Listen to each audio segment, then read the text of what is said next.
من أنا من أنا من أنا لولاكم كيفما حبكم كيفما أهواكم من أنا من أنا من أنا لولاكم كيفما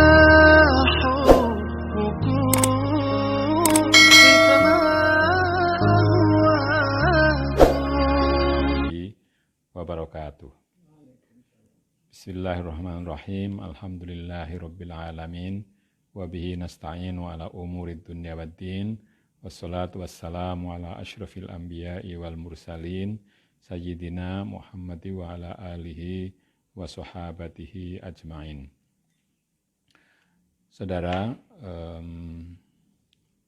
malam hari ini saya akan melanjutkan pembacaan kitab tafsir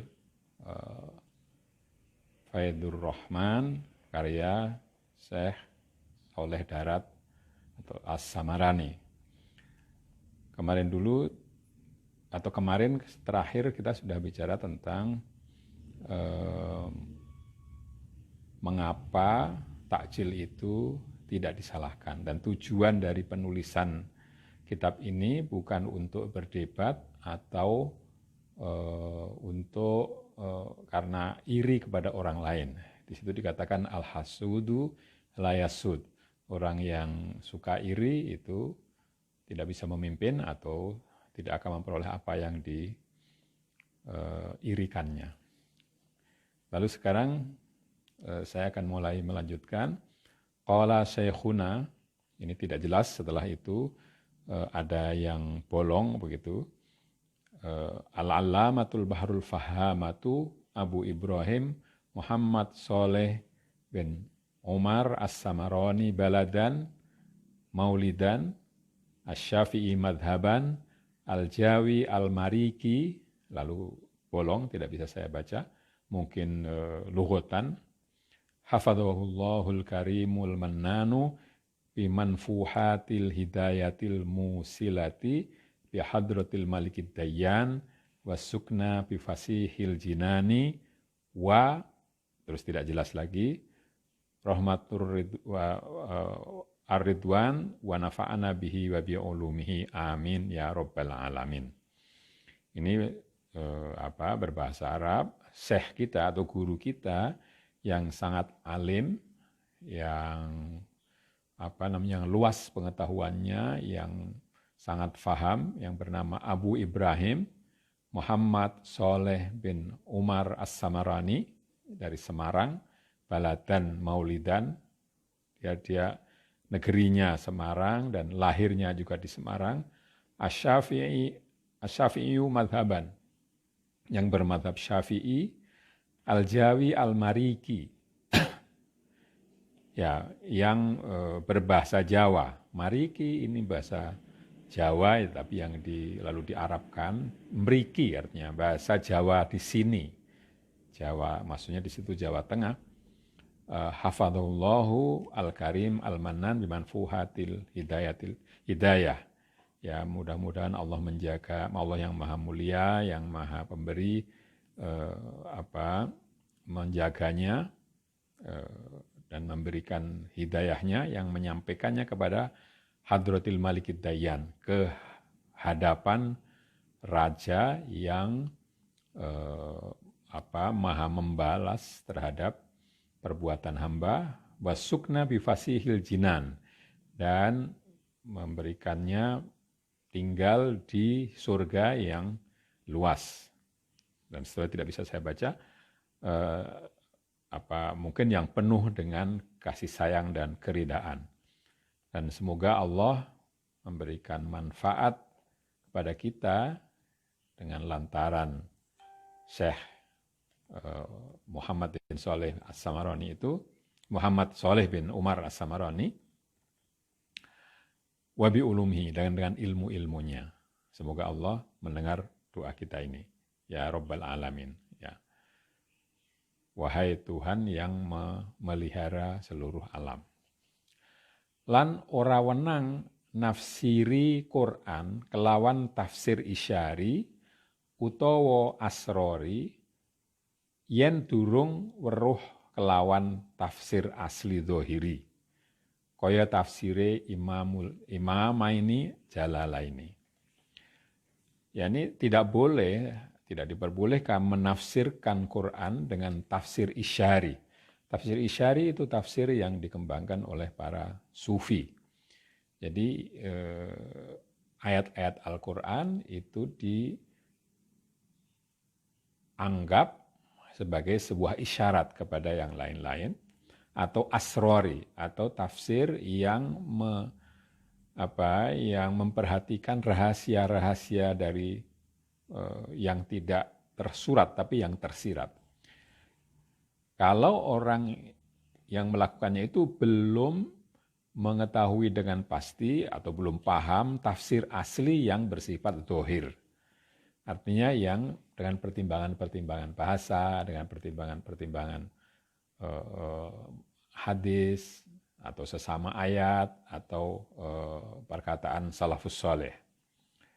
Jadi tafsir isari, tafsir yang mencari rahasia dari kata-kata atau ayat-ayat itu baru boleh dilakukan kalau orang sudah paham betul tentang tafsir yang zahir, tafsir yang menggunakan pertimbangan-pertimbangan yang tadi sudah disebut, bahasa ditambah dengan hadis-hadis, dengan perkataan para salaf soleh. Seperti tafsirnya dua imam, yaitu Imam Jalaluddin Suyuti dan Jalaluddin Mahalli yang terkenal dengan tafsir Jalalain. Qala sallallahu alaihi wasallam, man fassara al-Qur'ana bi ra'yihi falyatabawwa maq'adahu minan nar. Rasulullah SAW bersabda, man fassarul Qur'ana bi ra'yihi falyatabawwa maq'adahu minan nar. Barang siapa menafsirkan Quran dengan pendapatnya sendiri, maka hendaklah dia mengambil tempat duduknya di neraka.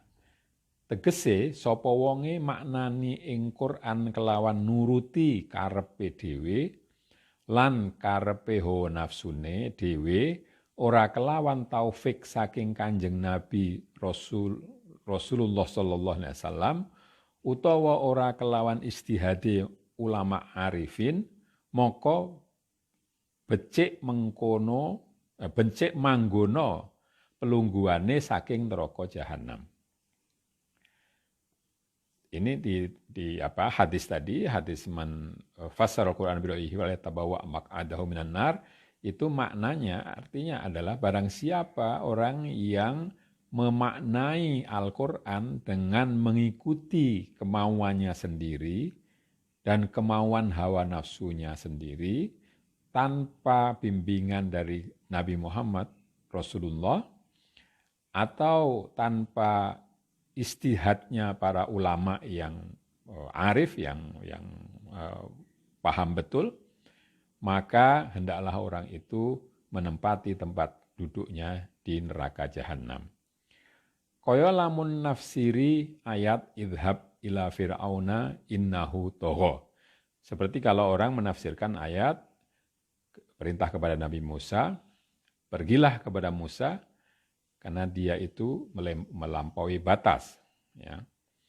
Dan maknani rupane Fir'aun iku hawa nafsu. Ya, kalau orang membaca idhab ila fir'auna innahu tagha, yang tadi artinya pergilah kepada Fir'aun, dan karena dia itu telah melampaui batas, dimaknai dengan bahwa Fir'aun itu wujudnya adalah hawa nafsu, mongko mengkono iku ora wenang. Yang begitu itu tidak boleh.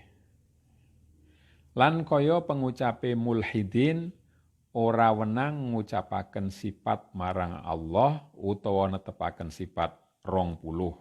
Krana pengendikane Allah subhana rabbika rabbil izzati amma yasifun. Atau perkataan orang-orang yang mulhidin, ya. Orang yang mulhid itu dimaknai dengan orang yang yang menentang Tuhan, sebetulnya begitu. bahwa tidak boleh menyebutkan adanya sifat untuk Allah. Ya, Ahlus Sunnah ada yang mengatakan mulhidin itu termasuk orang Mu'tazilah.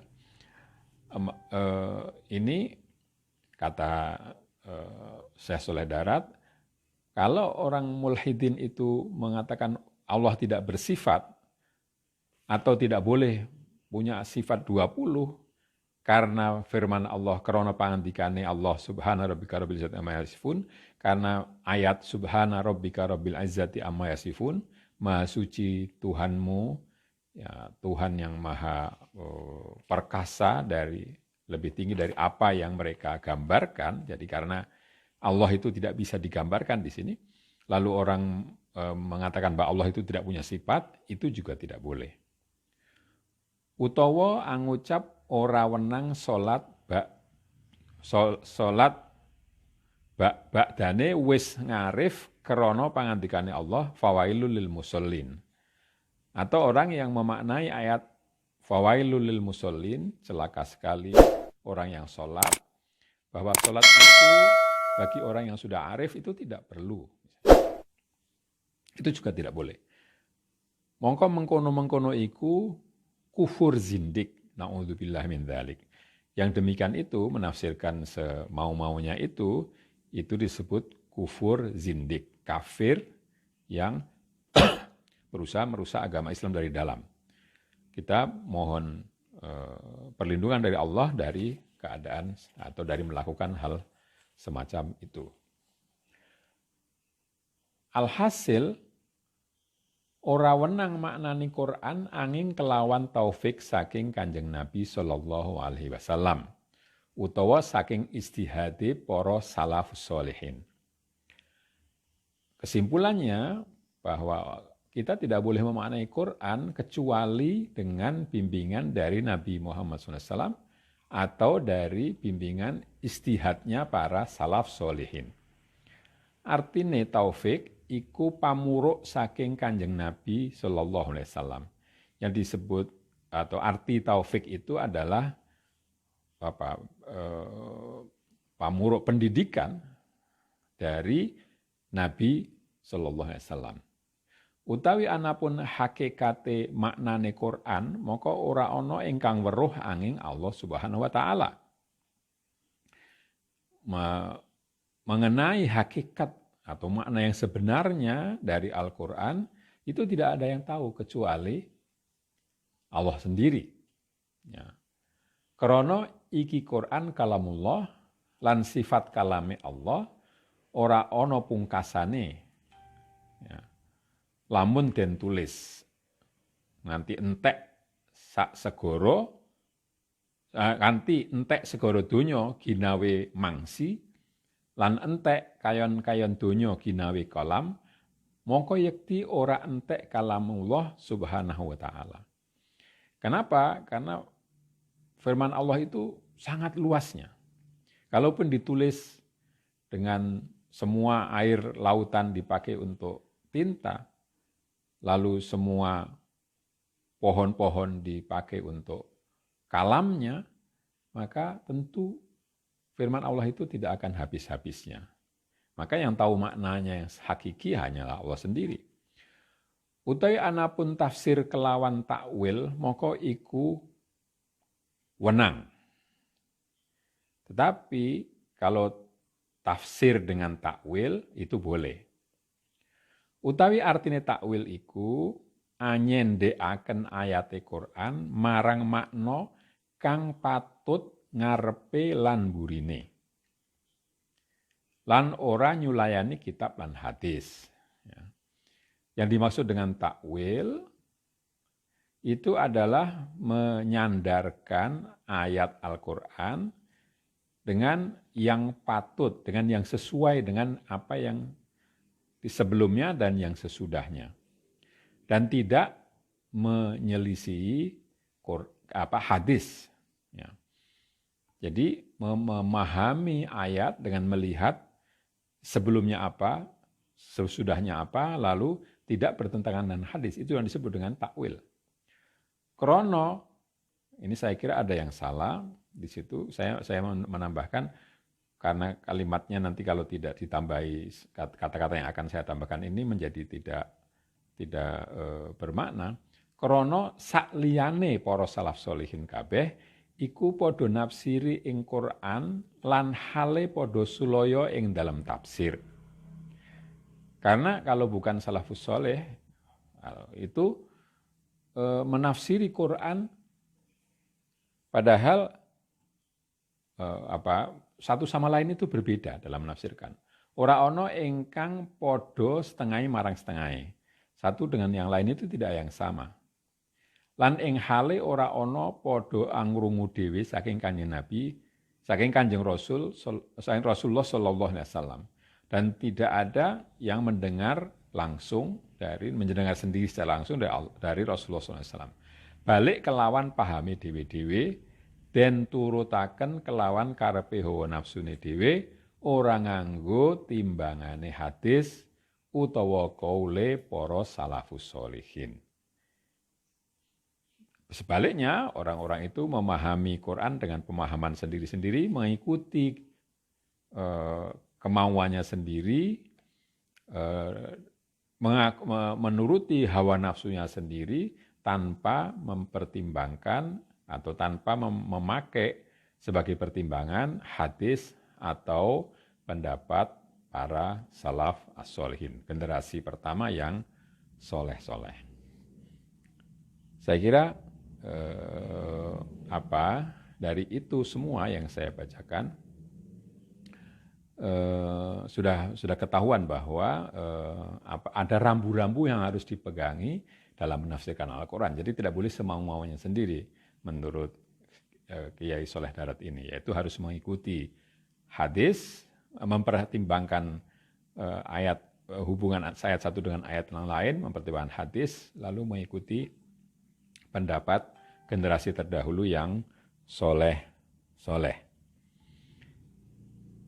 Saya teruskan sedikit. Wa'lam werwasira setuhune derajate wong kang ngaji tafsir kalamullah iku telung werna. Ketahuilah bahwa ada 3 tingkatan orang yang mempelajari tafsir kalamullah, tafsir firman Allah. Suwijine tatkalane maknane ing ayate Quran mongko miturut lan nyandak apa barang kang wis den ngibarataken para musannifin ing dalem maknane ayat lan asbabe nuzule ayat. Ora nganggo pikir pangpange ayat lan ora mikir istimbate ayat marang ngilmu liyane.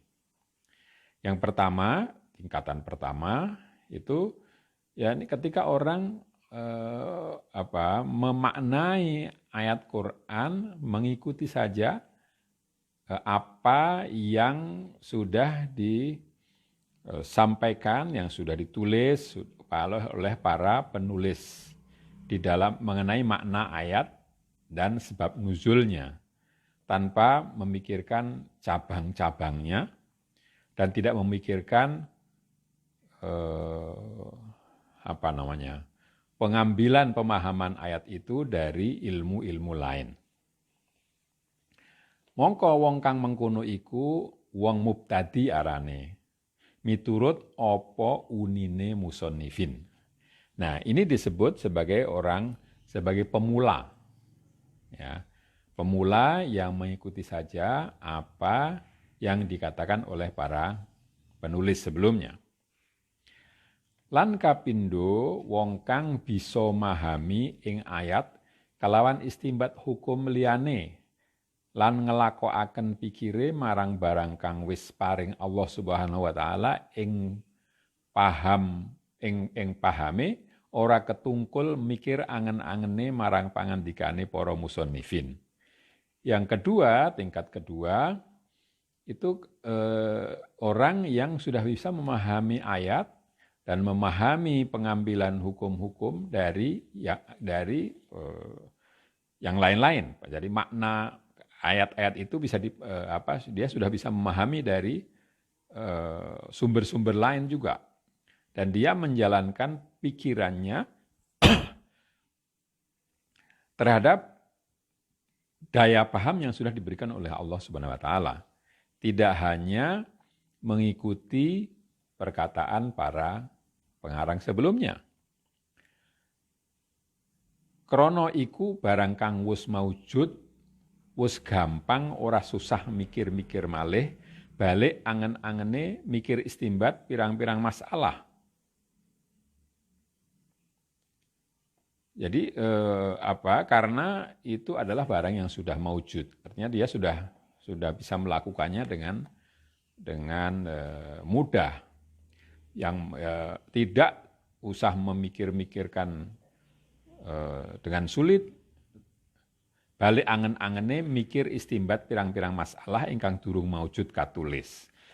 Jadi dia lalu memikirkan apa-apa yang belum dikatakan oleh para penulis sebelumnya. Maka wong mengkono iku wong mutawasid arane. Yang demikian ini disebut penafsir atau orang yang belajar tafsir yang mutawasid, yang tingkat menengah. Dia karena yang ditulis orang itu sudah diketahui, maka dia mencari hal yang di luar itu. Lan kaping telune wong kang bisa ngumpulaken antarane pangandikane musannifin lan antarane istimbati masalah saking iku ayat. Mongko wong mangkono iku wong muntahi arane. Tingkat yang ketiga adalah orang yang bisa mengumpulkan antara pendapat para musannif, para penulis, dan masalah-masalah dan penyelesaian masalah-masalah yang bisa diambil dari ayat itu. Mungkin sekarang bisa disebut sebagai orang yang bisa mengkontekstualisasikan ayat dengan persoalan-persoalan yang dihadapi oleh masyarakat, oleh umat pada masa sekarang. Jadi mengumpulkan apa yang ditulis oleh para ahli tafsir sebelumnya dan lalu disesuaikan atau dipakai untuk menyelesaikan masalah-masalah yang ada sekarang. Maka orang yang demikian ini disebut dengan orang yang sudah tingkat tinggi, muntahi, yang sudah selesai belajarnya, tinggal mempraktekkan ilmunya saja. Saya kira itu yang dapat saya sampaikan pada kesempatan ini. Mudah-mudahan ada manfaatnya. Akhirul kalam. Wassalamualaikum warahmatullahi wabarakatuh. Alhamdulillahirabbil alamin. Ini materi selesai.